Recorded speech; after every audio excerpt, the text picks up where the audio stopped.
ओम जगद्गुरु जनार्दन स्वामी चरणी व भारतमाता चरणी वंदन करून तसेच सर्व चॅनलचे चालक मालक यांनाही यांचं अभिनंदन करून की बाबांचे धर्मपीठ आहेत.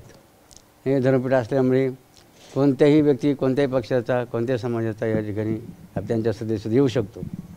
त्यामुळे हे सर्व पीठ सर्वांसाठी खुलं आहेत आणि म्हणून त्यामुळे ते बाबांना भेटायला येत असतात. ते धुळे लोकसभेतून उमेदवार आहेत, निवडणूक लढवत आहेत, आपले आशीर्वाद घेण्यासाठी आलेले होते. काय नेमकं या धर्मपीठ जो येईल श्रद्धेने त्या या धर्मपीठ सर्वांना आशीर्वादच देतात. बाबा सांगितलं ना, बाबांचं धर्मपीठ सर्वांसाठी खुलं आहेत. सर्वांना सगळ्या केली खुला दरबार आहे.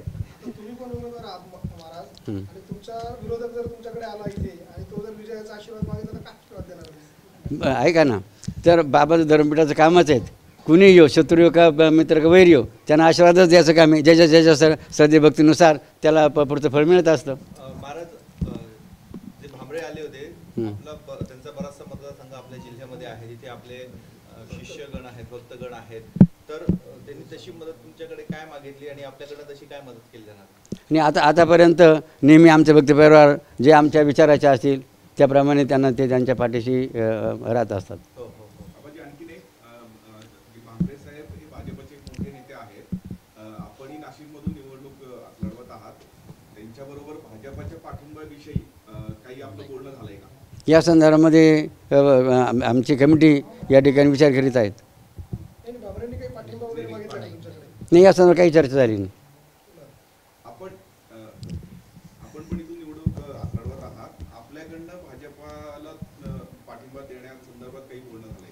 आणि या संदर्भामध्ये आमची जे भक्त परिवार आहे हे सर्वांशी चर्चा चालू आहे. मात्र निर्णय ठाम झालेला आहेत की बाबा या नाशिक लोकसभामधून निवडणूक लढवणार आणि जिंकणार सुद्धा. आणि 7ही लोकसभा मतदारसंघामध्ये आमचे उमेदवारची चाचणी चालू झालेली आहेत. हो, परंतु पुन्हा एकदा हिंदू मतांचं विभाजन होईल असं वाटत नाही का? भाजपचा उमेदवार बाबाजी, आणखी एक सिद्धेश्वरानंद महाराज, असे 4 महाराज आणि एक भाजपचे उमेदवार, एकूणच जर आपण बघितलं तर हिंदू मतांचं मोठ्या प्रमाणात विभाजन होईल. त्या सगळ्यामुळे असं नाही वाटत का आपण मागणी का नाही करत की ही उमेदवार द्या, बाबरे पण तुमच्याकडे येऊन गेले? आमच्या भक्त परिवाराने एकच विचार केला आहे, लढा राष्ट्रहिताचा आणि संकल्प शुद्ध राजकारणाचा. या माध्यमातून सर्व मंडळी आमची या ठिकाणी त्या मार्गाने चाललेली आहेत. त्या आमचे भक्त परिवार परस्पर चर्चा करीत असतात.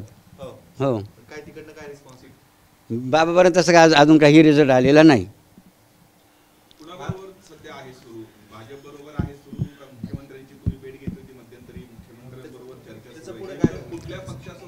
ऐका ना, की बाबांचे जे भक्त परिवार आहे हे प्रत्येक पक्षामध्ये आहेत, त्यामुळे ते परस्पर चर्चा करीत असतात.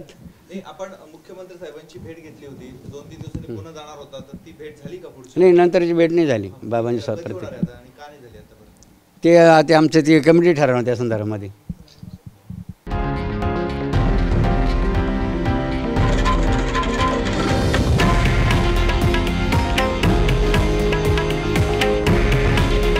हे आहे देशातील नंबर 1 न्यूज नेटवर्क आणि आपण पाहत आहात TV9 मराठी. काळजी तुमची, हित महाराष्ट्राचं.